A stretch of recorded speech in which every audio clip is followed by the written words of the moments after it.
Welcome to the Your Limitless Leadership Podcast with Jenny and Brent Widman.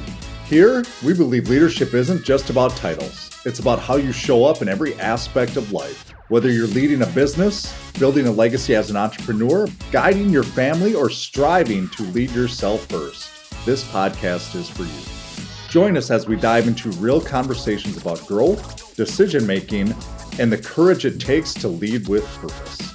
Get ready to be inspired, challenged, and equipped to become the limitless leader you are meant to be. This is your Limitless Leadership Podcast. Let's lead without limits. Welcome to your Limitless Leadership. And I have somebody who's really close to my heart today. There are people in your life that I feel like come into your life for a reason.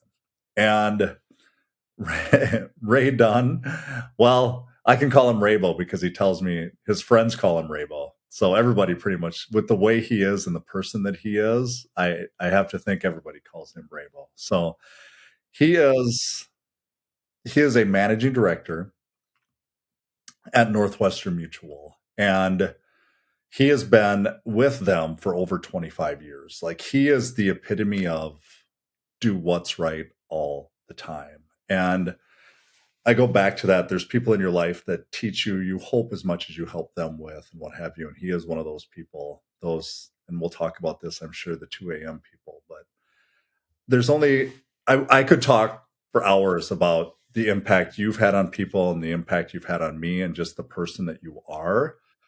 But I'm going to turn that over to you and kind of let you do, because when he talks about his family and his wife, Marie, and all, you can just see the glow in his eye and who he is. So tell us thank you, first and foremost. Thank you for being on here, bud. I honestly appreciate it. That's just... Well, thanks for the invite.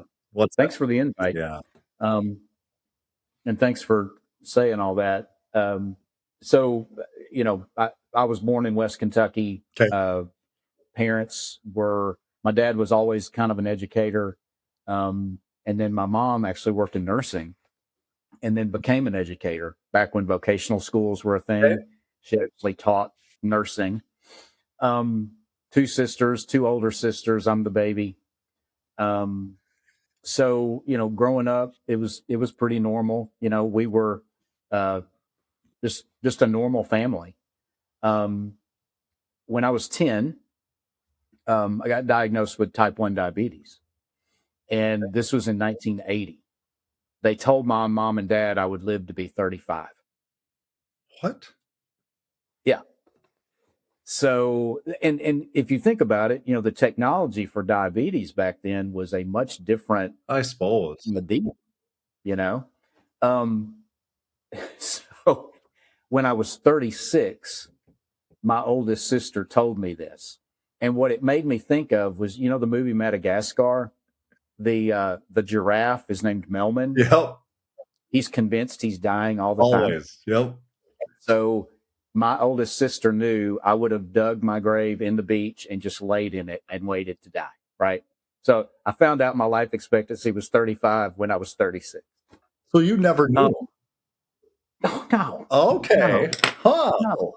No. And that was probably like the first like significant event in my life. And I tell this story all the time. My dad, so I was in the hospital in my hometown. This tells you their level of diabetes knowledge. They brought me a piece of pie on my hospital tray.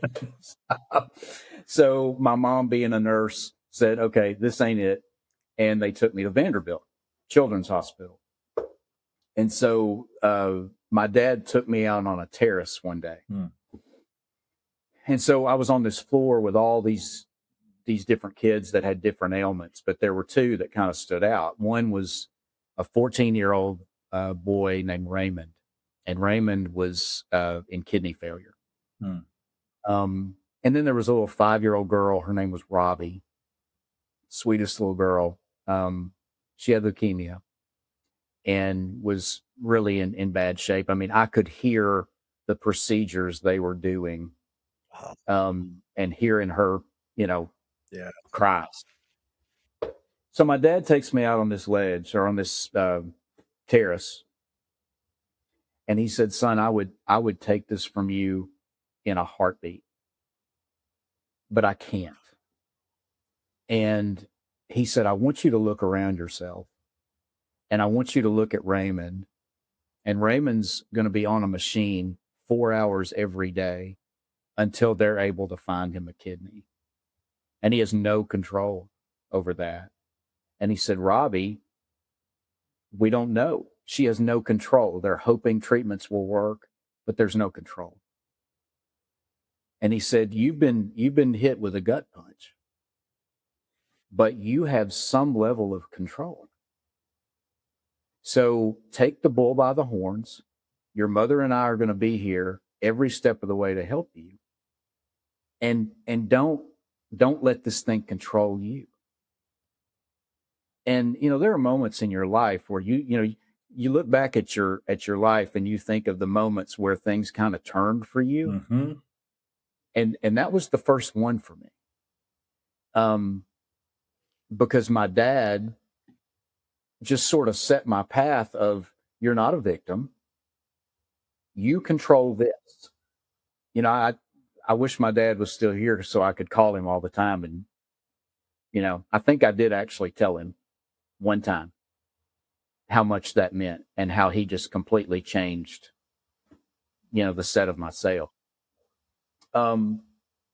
So, went through high school, went through college, went to a small liberal arts Christian college, was going to go to law school. Okay. The world did not need another lawyer, so I decided not to do that. I had studied accounting in college, and so I went to get a job in accounting, and 12 hours with a calculator was not my idea of a good time. And so I chose to go back to get my master's degree, move back home. Okay. In the middle of all this, I don't think I've ever told you this. In the middle of all this, while I was ending my college, I got involved in a lot of musical productions. Okay. And the guy that was kind of doing all the musical arrangement wrote songs, and he wanted me to demo these songs. Well, long story short, we put a band together and we started playing different places, and we were getting traction. And my wife, now of 32 years, was my girlfriend at the time. Okay. And that was not the life she wanted at all. She didn't want to be a roadie? Is that what you're telling me? No. So we actually got invited to come to Nashville and meet with a guy that was sort of in the Nashville music scene. Okay. He knew a lot of artists, took us to meet a bunch of the artists that were well known. And so we're sitting in his house one day, and he looks at me. He goes, "How tall are you?" 5'9". We can put some lifts in your boots. "You're losing your hair, aren't you?" "Yes, sir, I am." "You're a little punchy around the waist. How much you weigh?" I said, I don't know, 170 pounds. He goes, "You're not a can't miss kid. Wow. The guy we went to see last night, he's a can't miss kid. So if you want to do this, you're going to do exactly what I tell you to do, and we'll get you a record deal." Well, by the way, the guy that wasn't the can't miss kid, he missed. So I'd made the choice to get married and not pursue music Okay. because I wanted her more than I wanted the other. So when we got married, I had to have a job. I went back to work in accounting. I was a morning DJ on a tiny Mississippi town's radio station. So I got there at 6 o'clock in the morning and played music until 8 o'clock and would make various commentary in the middle of it. I walk in one morning and the phone's ringing. I mean, I'm unlocking the station. Okay. And the guy says, I would like to dedicate a song to John Doe. I said, okay, what song? Well, there was a country act called Confederate Railroad at the time. Okay. And they had a song called Trashy Women. and the chorus was, I like my women a little on the trashy side. So I'm like, hey, I can do it. So we get on the air, we're talking, or I'm playing stuff, and I said, hey, John Doe, somebody called in, this song is for you. Phone rings again. It's the owner of the station. He said, hey, when you do dedications, you might just want to use the first name because you just dedicated Trashy Women to our state representative. And he's a little bit of a womanizer. Oh, wow. You didn't do your due diligence on that one, did you? Yeah, didn't know. Again, accounting and me were not a great match. Ooh. During a summer in college, I had done an internship in my hometown Okay. at a church as a youth minister. So this church calls me. We need a youth minister full time. Would you consider doing that? And so Maria and I picked up from Mississippi, moved back to Kentucky, Okay. and I spent 2 years as a full-time youth minister. You know, we talk a lot about that period of time in our lives. I was never trained in ministry. I was never any of that, but I loved this church. I Sure. loved the staff of it. And so we basically think we did a 2-year mission, you know, back to Kentucky. I was an accounting guy. I knew ministry probably was not my long term. And then I got an opportunity to move to Jackson, Tennessee, where I live now, Okay. to work for a utilities contractor and consultant. Did that for a couple of years, and I could not have been worse at that job. I was just terrible at that job. So I read a book called What Color is Your Parachute? They still publish that book. I have probably sent 100 copies of that book over the last 27 years. Really? And it took me about a month to work through it. But it was all about where your skill set and where your passions kind of intersect. And then it sort of draws a radius around that. And financial advisor was right there in the middle of it. And so my dad had always told me he thought I should be a financial advisor. And so I thought, well, that's kind of coincidental. And I started going through the interview process and interviewed with a bunch of different firms. And Northwestern, I never walked in wanting to be the life insurance guy. That was, in fact, the first interview I had. I said to the person, do you know what you think of when you think of a life insurance salesman? I said, that's not me. And I don't want to waste your time. I don't want to waste mine. And he looked at me and he goes, well, that's not me either. No. And that sort of started down this path. And 27 years later, here I am. Wow. By the grace of God.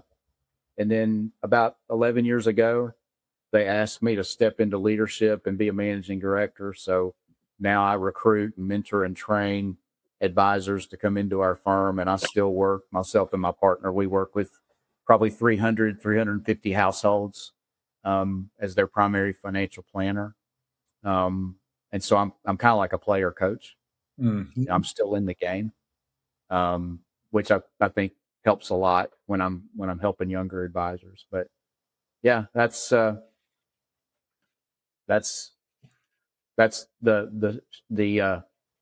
version. You know, that's me. I'm going to come back to what you just said about player coach, because there is something to be said about being a practitioner and a coach. Call it what it is, right? It's you've done the deal, you've been through the deal. And even in the past, when you talked about all the different things and jobs and places you've been that led you to that, because some of your most successful people are career changers. They don't wake up one morning and say, I want to be an advisor for the rest of my life. They look at somebody else and think, ooh, I bet I could do that. Was it hard? I got to go back to making the decision with your wife and music. Not that it was hard to make that decision because I understand that, but was music a passion? Was that kind of a hard decision where because that's a crossroads, you know, and that's something that kind of defines us over time. I had some people close to me that had experienced the music business, Okay, and they also had a similar value system to mine. I mean, they were watching this happening, and I was 23 years old. yeah, Okay. And baby of the family, was on stage my whole life, whether it was, just showing out at Christmas with the family or okay, whatever. I was given a disease at age 10 that's the third leading killer in the United States. I had been petted on and propped up my entire life. mm, And so this opportunity to do that in front of a big group of people, yeah, that kind of turned my crank. Now, there are nights that I still dream about music. And that whole process of, we recorded an album and we put that whole thing together and getting to thought, swap creative ideas and yeah. stuff like that. Man, dude, that turns my crank. I would have lost myself at that stage in my life. I would have lost myself and chased Oh, fame, and I wanted her more.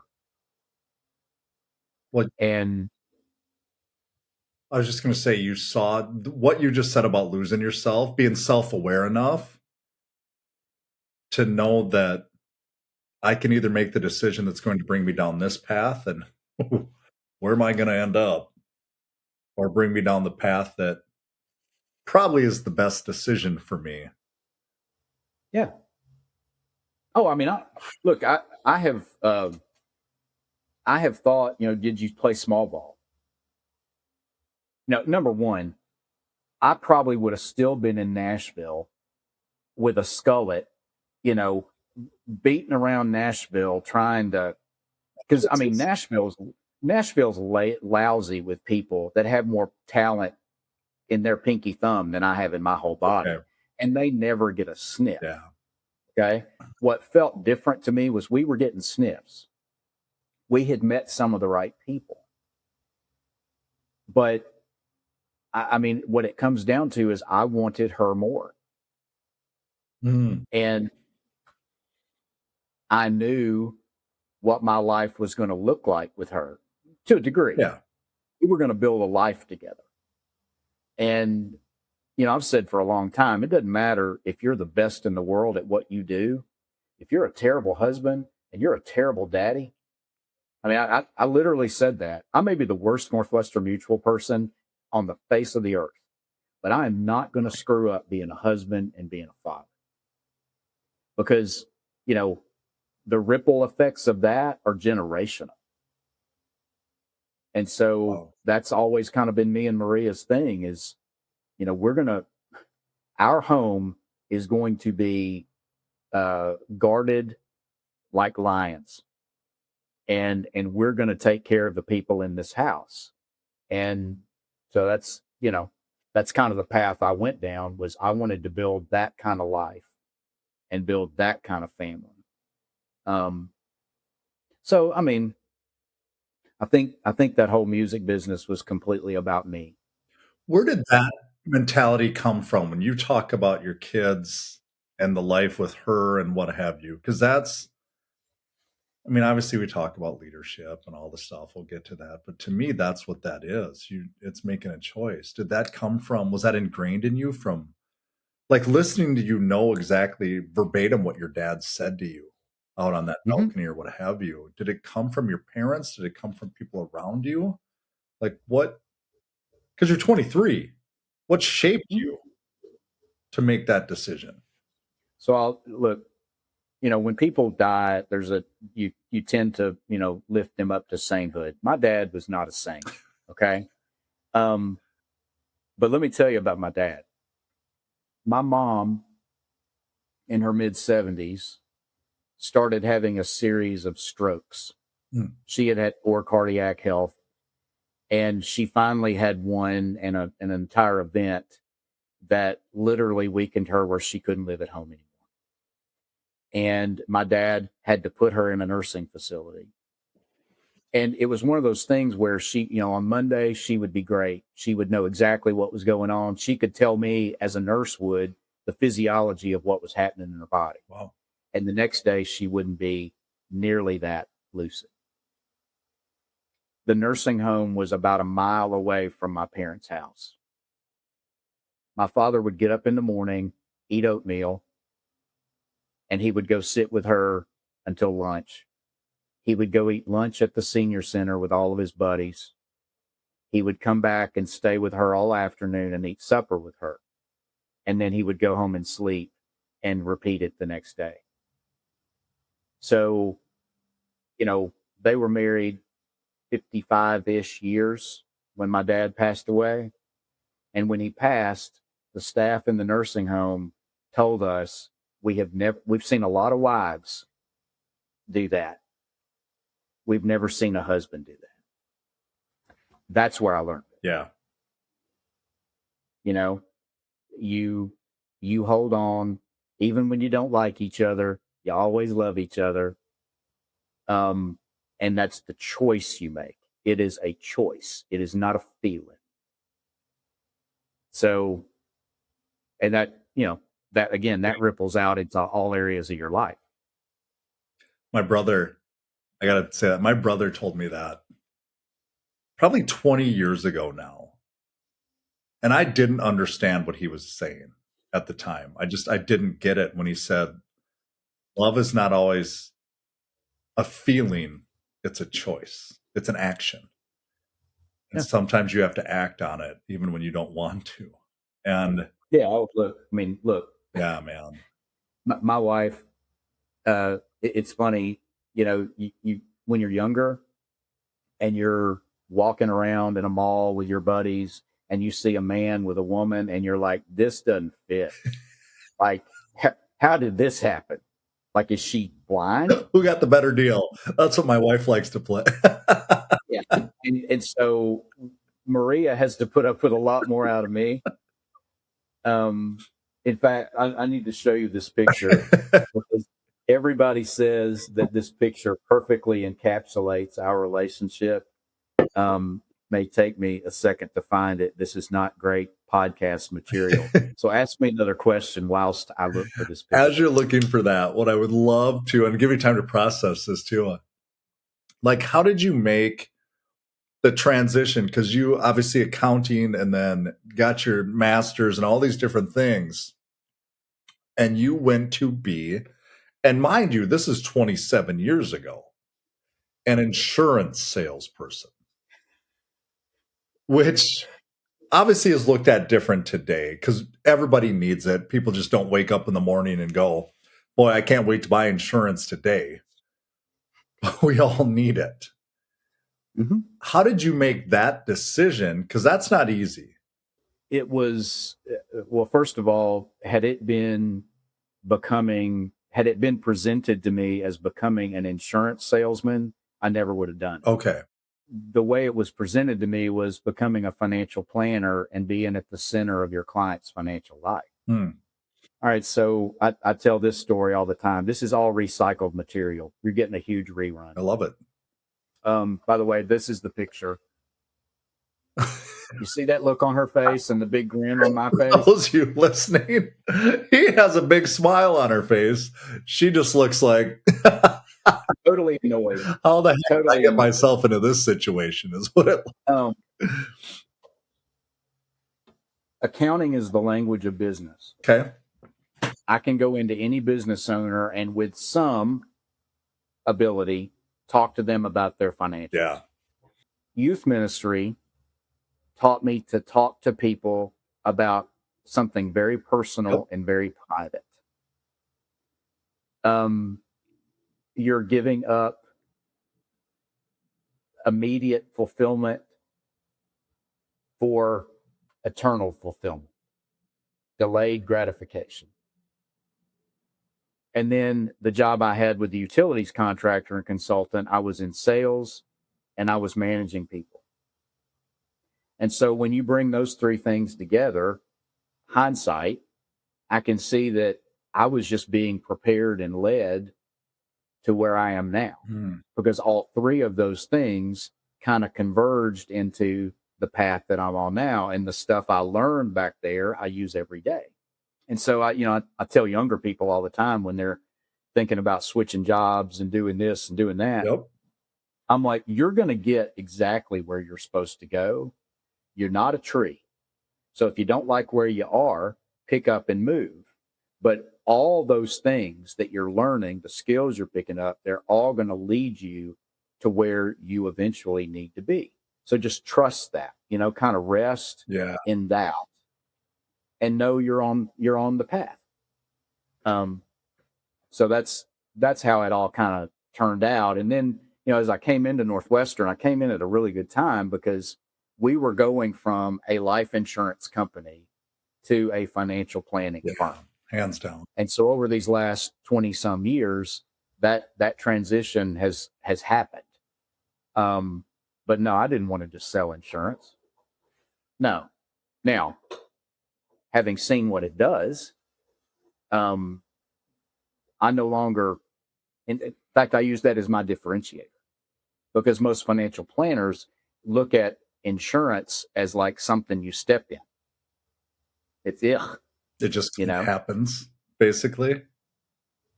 And I use that as, look, we have to, and this is again a ripped off line from Nick Murray. We have to insure what we can't afford to lose to afford ourselves the luxury of investing for what we hope will happen. And so that's kind of my differentiator, is we want a plan that's going to work if bad stuff happens or if great stuff happens. It's going to work. So, my belief in it has grown over time. I hope I'm never pushy about it, but I say to people, look, if you don't want to do this with me, do this with somebody, but do this. Why do you think there's such a negative connotation on it? Well, I mean, think about that, dude. God didn't hardwire me to think about death and disability every day. Yeah, that's true. Again, you're not waking up going. On hope. Life is built on hope. God put that in us to hope. So preparing for the negative is not something that is top of mind. We don't want to look at it. We don't want to feel it. But reality is that happens. And, I hope Maria finds the hottest looking pool boy she can possibly find. But I don't want her to have to. If you're listening to this and you're thinking, that's me, you're not alone. Let's call it what it is. You've got the drive. You've got the experience. Like, you have it. You have it. You know what you're doing.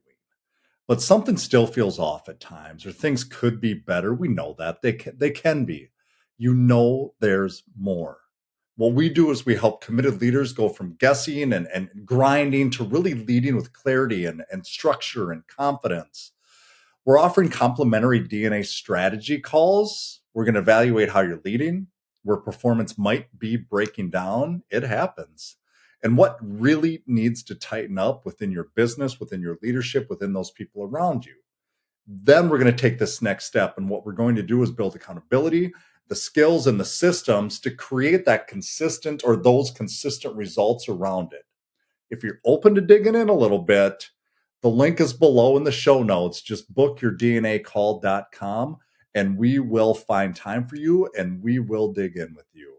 All right, let's get back to it. When you look at what you do, or let's call it Northwestern, what you just said is, we're just simply trying to help people take care of the people that they care about most. Yeah. It's really that simple. Our minds want to Yeah. keep us safe. They want to keep us, I don't want to talk about the negative. I don't want to think about all those things. Let's just put it off because it's uncomfortable until somebody shows up and says, we probably should talk about this a little bit because now you have people in your life that you do need to take care of. Yeah. Huh.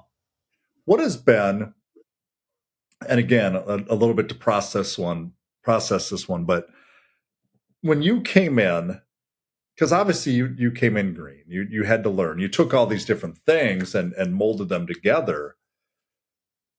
But what was how did you grow this? I guess put it that way. What was your mentality around that when you first stepped into Northwestern? Because I mean, obviously you knew people, but you're still pretty young, I'm guessing, at the time. Yeah. 28. 28. Okay, so you're 28 years old, starting basically your own business. You're an entrepreneur, if you will. What how do you start? Like, what do you do? What was your mentality? So my son was born a year and a half before I started. Really? Um, yeah. And when he was born, my wife said, I'm going to stay home and be a mom. Go get him. No pressure. So No pressure. naturally, I quit a job that had a salary and stable income to come do this. That's what I was just thinking. You just took that leap. Um, so you hear a lot of professional athletes say that there was a healthy amount of fear every day when they walked into practice. Yeah. If they didn't want somebody else to, it healthy amount of fear is probably not how I would categorize it. The kind of fear that wakes you up in cold sweats in the middle of the night and I makes know. you go, okay, I need to go make calls. So I had no choice. Okay. I had no choice. And that's been another thing. Like when your back's against the wall and you got no choice, you will do pretty stinking amazing things. Um, how did I build it? I have had such good clients over the Mm. years, and my clients have introduced me to other people. And, I just, I can't, I have done a lot of work and I've tried to grow myself, but I have just been blessed with the people that have come into my life. And I, uh, I hope they see that I love them. Love doesn't get talked about in business a lot. I feel like what I do is a tremendous act of love. Yeah. And even here, leading this group of people, I literally said it this morning. One of the new advisors that's come in here, I looked at him yesterday and I said some hard things. And he texted me yesterday and he goes, I owe you one. And so I found him this morning and he said, I needed what you said to me yesterday. And he set 7 appointments on the phone yesterday. And I looked at him and I said, if I don't hold you accountable, that's not very loving, is it? I mean, I talk about love in our office. I talk about how we love our clients and how we love one another. And so I think that's where it starts, is just love. And that then things just kind of naturally flow from there. I tell advisors all the time, people sniff authentic and people sniff phony. And I mean, I'm like a piece of cellophane, man. You can look right through me, right? But for good or better, or for good or bad, I am what I am. And I'm that at, you know, 8 o'clock at night, sitting in my stretchy pants on my couch. And I'm that at 8 o'clock in the morning when I'm in the office. I'm just Raybo. And I think people understand that. And as a result, they have introduced me to so many people over the years um, that really blessed my life. Well, what you just said too, and I hope people listen to that, where there's a level of vulnerability there that you're not in it for yourself. That just comes with everything else. You're in it when you talk about loving them and wanting to be with them and helping them and guiding them and develop, it's because you want them to be Honestly, it sounds like what you once were and the opportunity that you were given. And I know you talk about that you didn't have a choice, but really, let's look at the people that you've brought on or recruited or seen come and go over the years. They've Hmm. probably been in some of the same situations. So selling yourself a little short there that you had a choice, Yeah. but your Yeah. choice was to show up and do the deal and take care of those around you, which in turn shows that you can do it, which I just where your heart's at. Your heart is in the right spot. And when your heart's in the right spot and you truly care about people, that's where you get the text message that says, I needed that. Thank you. Because Yeah. they know that you truly care about them and you want what's best for them. Yeah. Look, there is no cooler feeling than I had some clients, longtime clients. She was working in manufacturing. She was kind of an accountant, and he was a firefighter, fire chief. Okay. And we'd been working together for 15-ish years. Um, and they walked in one day, and being an accountant, she had her spreadsheet with her and had it all laid out. And this particular day, I mean, I kind of saw this coming, but this particular day, she was over it. I mean, where's the finish line? And so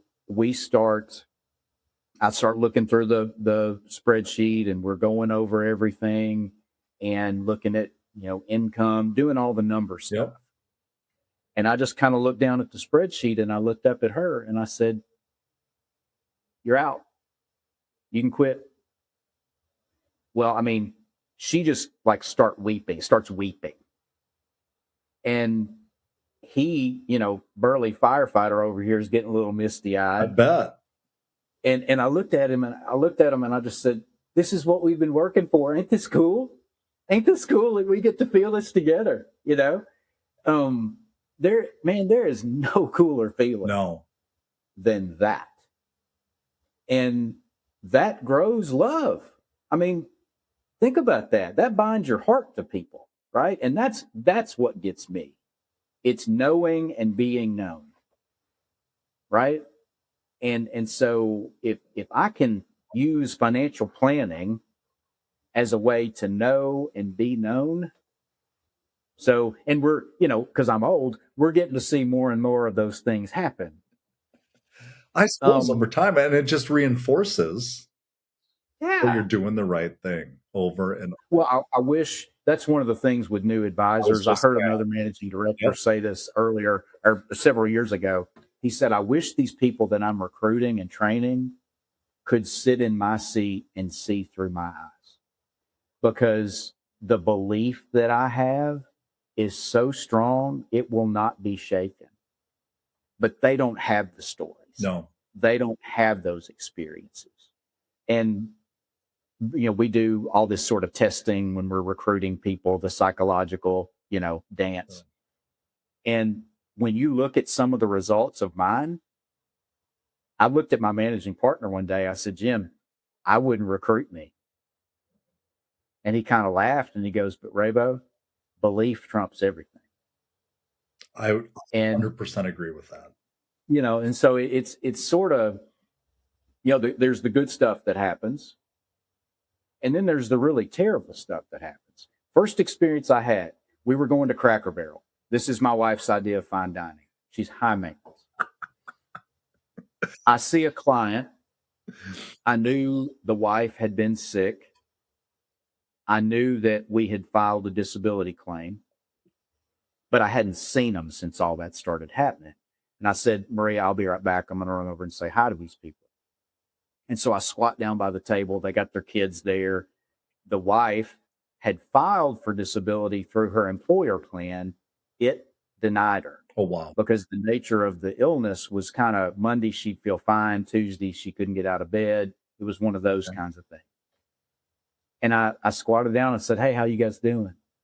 And the husband looks at me and he said, "I'm so glad you talked us into getting that disability on her." Well, I didn't remember talking them into anything. He goes, "That's making our house payment and it is saving our bacon." Wow. And that was my first, oh, oh, oh, I'm not just selling theory. This is what, This is so, you have those experiences too that, you don't relish, but you kind of put them in the back of your head that, oh, we're shooting real bullets here. So those things all just kind of build you into who you are and build your belief. well, that's the thing. It's you remember, I was going to make a joke there, but you remember your first, right? Over time. And it's one of those things that, again, it goes back to when you do the things that you should be doing. And I got to think that's what you talk to let's talk about your newer reps here a little bit, right? The ones that you recruit and bring on and lead, even more experienced reps. How do you ingrain that in them? It's like the forest through the trees. They can't really see that. They can't see the other side. They can't see squatting down beside somebody that got taken care of, or the life insurance that paid off, or the people that come back to you and say thank you. How do we help them with that? Well, regardless of what business you're in, there's a belief you have. And when you first start, your belief can't be expected to be that of somebody that's been doing it 27 Spot years. on. But you listen to the stories and you solicit the stories. You say, hey, tell me how your belief was built. Tell me the experiences you've had that have shown you these things. And, part of a fulfilling life is being in a place that you believe in what you do. And so if you're just sort of, cashing a paycheck and doing what you do, that wouldn't work for me. I guess a lot of people could. But for me, I need to be in a place where I'm like, no, this value system matches up with my value system, and I'm making people's Mm. lives tangibly better because I'm involved in their situation. So, if you're not in a place where you can believe, you need to kind of think about the soil you're planted in. Okay, what you just told me is the leader is vulnerable enough to tell the story or know that story or guide that story because it's right there ingrained in you because you've been through it. You've helped people. And then the new person, newer, whatever it is, has to be willing to seek it out. I need Yeah. help. Yeah. I get asked Yeah. all the time when I interview people, what's the one thing that's going to hold me back? What's going to keep me from being successful? And I tell them, ego. Not the ego of I'm the best and I got it all, but it's I don't want to look stupid. I don't want to ask for help. And if you can just push that aside and talk to, like you said, just go build it and talk to people. That's all you really wanted to do is get in front of people and have really good conversations. And the people you meet along the way, that's what builds the belief. It's Yeah. always, Yeah. huh? Well, there's a verse in the Bible that says, Lord, I believe, help me in my unbelief. Yeah. And so it's that kind of thing. It's I believe, I've hired on, I believe in what we're doing, but when the doubt comes in, help me over here, you know? And so that's in every business, man, every field. You waver in that sometimes, and that's why you just have to be surrounded by really good people that care enough about you to speak that, just to give you truth, to give you that truth that everybody's going to waver, everybody's going to doubt from time to time. Whether you're a nurse or a physician or an accountant or a teacher or whatever it is, a coach, everybody's going to waver in their belief from time to time, and that's why you have to have those people around you. What would you say, whether it's the sales side or leadership side, and this question can be technical, it can be what have you, but what's the hardest thing that you see? And what I mean by technical, is it maybe watching younger reps or newer advisors not picking up the phone, or is it they don't develop themselves, or is it the leadership side or the sales side for you where you just wish people would say yes when you know they need it, yet they keep pushing it off and pushing it off, and then something happens. Like what are some of the struggles that you see, or hardest things that you see? You mean for me personally? Yeah, absolutely. Or even through them, if you will. When you walk in a a department store and you're walking around and somebody says, "Can I help you?" Yep. And you always say, "I'm just looking." Nobody on the personal side, like building my business, nobody wants to admit they need us. I have a belief that 95% of people have a serious amount of dysfunction in their financial lives. Valid point. They either know there's a hole and they've never addressed it, or worse yet, there's a massive hole and they don't know about it. And they're scared of people like me because they're afraid they're going to be separated from their money by someone who is not working in their best interest. A lot of salespeople in my job. Hmm. And that's not just my company, it's every company. No, I get it. Yeah. So that's number one. They're scared of that. Who can I really trust? That's hard. Having one person out of 10 say, yes, you're my advisor. I mean, that's a lot of negativity, right? It's true. You look at it. That's tough. For a new advisor, especially like in that first year, they've taken on a great deal of risk because there is no base salary. They're having a conversation with people that they are hardwired not to want to have. They're learning, so the learning curve is like this. They're testing, they're doing all these things. And in the middle of that, they have to make X number of phone calls every day and try to get out in front of these people. And then they're dealing with all the mind trash of, okay, am I using my contacts to build? It's such a mental game. And I had a coach years ago, his name was Tim Bass. Okay. And Tim's phrase was drain the emotion and just make it Just something do. that do. And so if you can somehow find a way to harness that and say, look, I'm just looking for the 1 out of 10 that needs me. I'm just looking for the 1 out of 10 that needs me. And that's your kind of your North Star. That's big. And then the other thing that I think I lose sight of a lot is what kind of life are you trying to craft? If my why is strong enough, I'll do crazy stuff. I mean, nuts. It's, had someone broken into my home and tried to hurt my wife and my children, I would have done crazy things Yep. to protect them. Well, that's kind of extreme. But am I living my life in a death by 1,000 cuts? Am I failing to realize what it is I'm trying to create? And is that pulling me strongly enough that I'm willing to do stuff that I never thought I'd do? So once you make up your mind that this is what you want and it pulls you because it's in your heart, that's where I find people do really amazing things.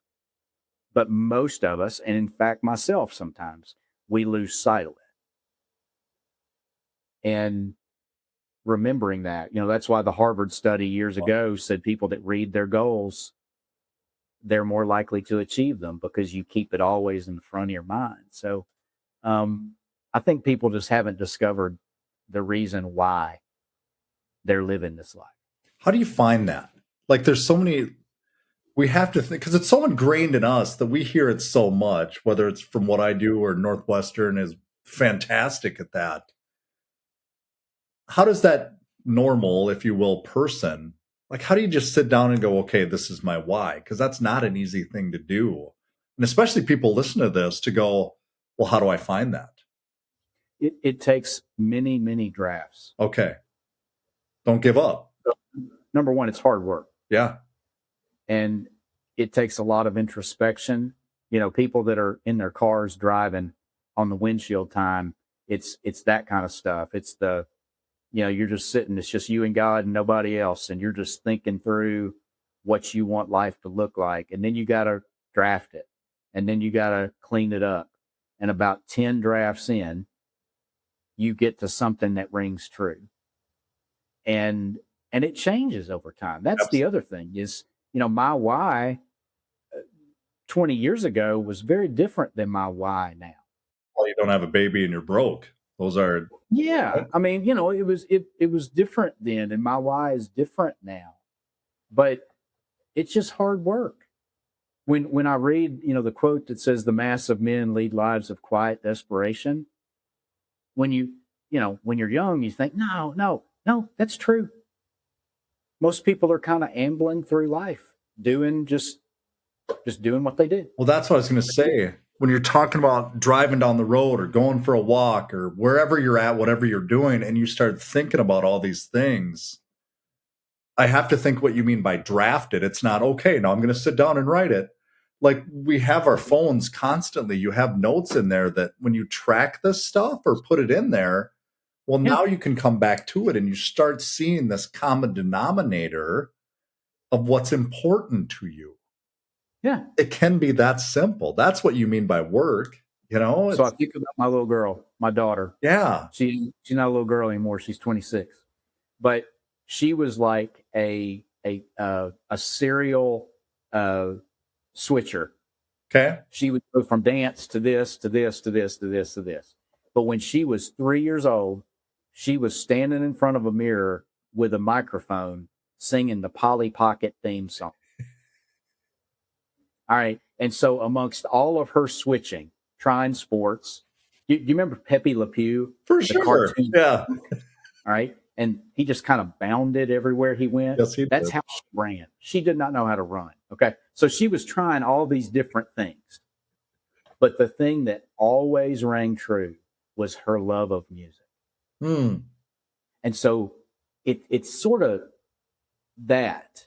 It's what's the thing that in your life you have always kind of gravitated back to? Because that's true. All right, now how do you begin looking at that and now build around that? There's certain things we know about ourselves we just may not pay attention to. Say that again. Because that is That again. true. Yeah. Well, there are certain things in your life that ring true. Yep. We just not paying attention. When we start paying attention, that's when we Yeah. realize what we were meant to do or what our why is and how we are, like you helping people and what have you. Like you knew. Well, and there. look, I mean, listen to what I say. Don't look close at what I do. Okay. I mean, I'm the chief of sinners here, but when I'm at my best, I'm paying attention.